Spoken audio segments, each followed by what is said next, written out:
Now the 기역, on this part, the 기역 sound is 받침. So it sounds like uk. But when 기역 used as consonants, it sounds like g. Like G as in English. G. So g plus e, g, ge.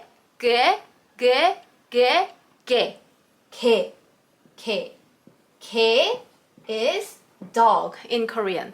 Ke.